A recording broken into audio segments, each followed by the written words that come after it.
So if I start in the panel builder, we will create a new application. However, I want to mention that there are a number of sample applications included in the tool. There are three types of samples. The ones that start with demo are demo applications, which includes most of the functions available in software, as well as they have a very nice graphical design that you can use for inspiration when developing your own applications. There are the ones that start with sample. These are more tutorials that explains how a certain functionality is configured and how it works. And finally, there's also script samples that shows how you can use C# scripting to realize some different functionality like UDP communication or writing and reading text to a file. But in this case, I will create a new project and a wizard will then appear. From this wizard, I can select what kind of panel I would like to develop my application for. When I click on a panel, you will notice that there are some technical information available, such as resolution, display size, number of network ports, etc. But in this case, I will select PC. And from the drop-down list, I can select which resolution I would like to develop the application for. It's also possible to type in a customized resolution as well. I also like to mention that it's possible to convert an application from PC to panel or from panel to PC, and also from different panel sizes. So just because you have selected a certain platform, you can always decide later on to convert it to something else. In the next step, I decide which controller should be the default controller in the application.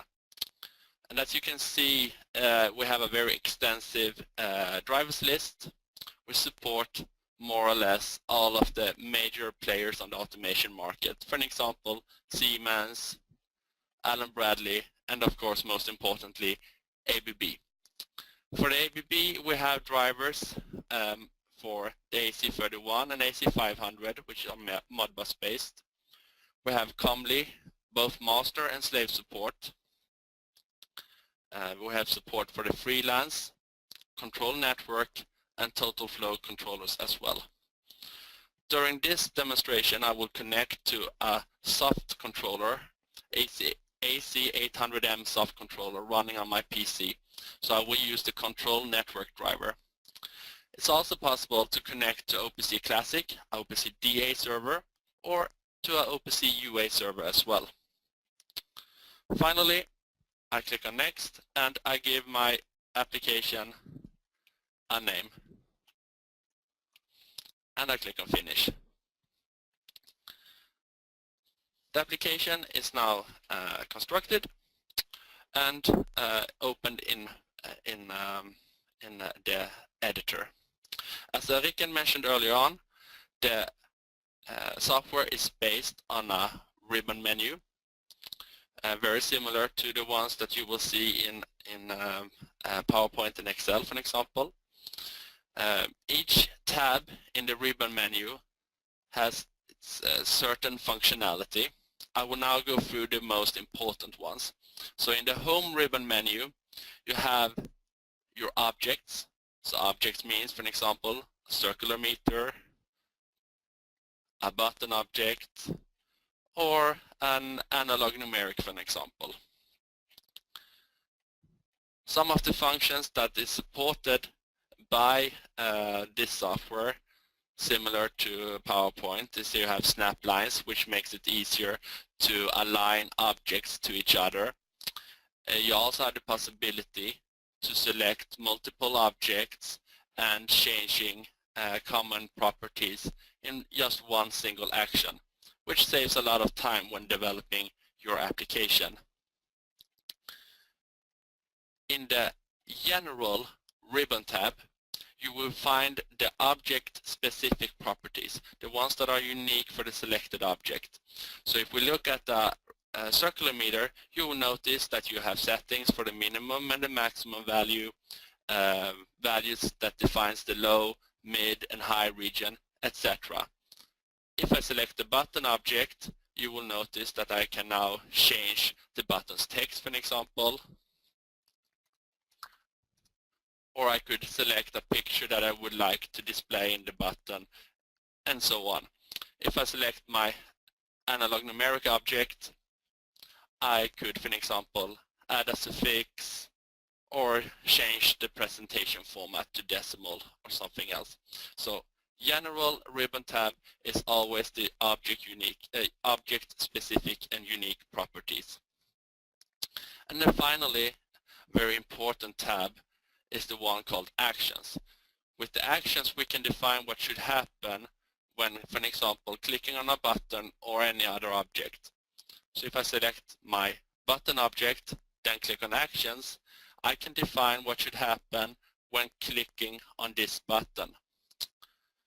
So that would mean, for an example, I would like to show screen number 1 when clicking on the button, and it's configured like that. So home, general, and actions, very important when you start working with this software. To the left, you have the Project Explorer. The Project Explorer contains, firstly, all of the screens in the application. You can add additional screens by clicking on the Add Screen button in the upper left corner. And I will add a few screens like that. If you click on the lower part of the button, you can actually also see that there are different types of template screens that can easily be imported to your application, containing menus, diagnostic screens, and so on. And these are predefined and available directly when you install the software. In the lower part, you have the different functions available in this application. So that means alarm server, multiple languages, security, and tags. Those are the ones that are available by default. If I want to configure tags, I just click on the icon and the tag grid will appear, and I can then configure it. But we will look at that a little bit more in detail later on. To the right, we have our component library. The component library contains pictures, symbols, etc. that you can use in your application. So by expanding the different folders, you can see what kind of graphics that are available, and when you find one that you would like to use, you can just drag and drop it to your screen.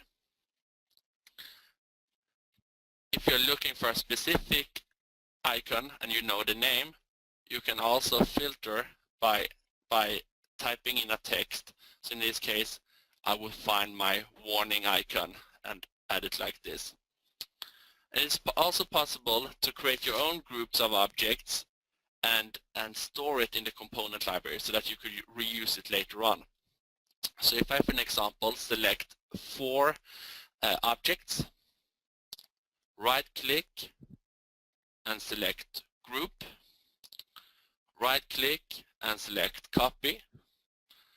Then I will select one of the folders in the component library. I prepared one called ABB Training. Then I can right-click, select Paste. And as you can see, I have a new group here called Group 1. I could rename that if I want to. And I can just drag and drop that to my application and reuse it in that way. And this is also available for all other future applications that I will develop. In some cases, you might want to import your own vector graphics.